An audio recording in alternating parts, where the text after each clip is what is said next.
काही लोकांचा असा गैरसमज आहे की बाजीराव मस्तानीमधले बाजीराव यांचा पराभव भीमा कोरेगावला करण्यात आला, परंतु असे नाही, ते बाजीराव दुसरे होते. थोडासा आपण इतिहास बघूया की भीमा कोरेगावचे युद्ध सुरू कसे झाले. छत्रपती शिवाजी महाराजांच्या काळानंतर शंभूराजा आणि शंभूराजांनंतर 1674 मध्ये पेशवा मोरोपंत त्रिंबक पिंगळे यांच्यापासून पेशवाई चालू झाली. त्या काळी संस्थाने अशी वाटण्यात आली: होळकर इंदोर, भोसले नागपूर, सिंधिया ग्वालियर, गायकवाड बडोदा, तसेच पेशवा पुणे.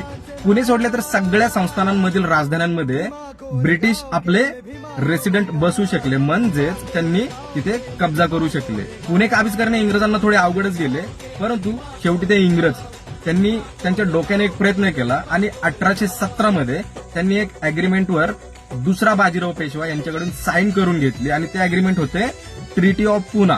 बाजीराव पेशवाच्या एका साईनमुळे पेशवांचे सगळे अधिकार संपुष्टात आले आणि पेशवा सामान्य पेशवा झाले. आणि याच अपमानाचा बदला म्हणून पेशवाने इंग्रजांविरुद्ध युद्ध पुकारले. युद्धाच्या 2 महिने अगोदर म्हणजेच 5 नोव्हेंबर 1817 साली युद्धाची सुरुवात झाली आणि हे युद्ध संपले 1 जानेवारी 1818 भीमा कोरेगावला. या युद्धात दुसऱ्या बाजीराव पेशवांचा पराभव झाला आणि संपूर्ण पेशवाई संपली. या युद्धामध्ये पेशव्यांच्या विरोधात 18 मराठा समाजातील लोक, 8 राजपूत समाजातील लोक, 2 मुस्लिम समाजातील लोक आणि इतर SC/ST समाजातील लोकही पेशव्यांच्या विरोधात होते. हा काय प्रकार आहे? आणि तसेच SC/ST वर्ग इतक्या मोठ्या प्रमाणात दरवर्षी 1 जानेवारी हा उत्सव, हा विजय इतक्या मोठ्या प्रमाणात का साजरा करतो, पुढील व्हिडिओत बघूया. जय शिवराय, जय भीम, जय भीमा कोरेगाव.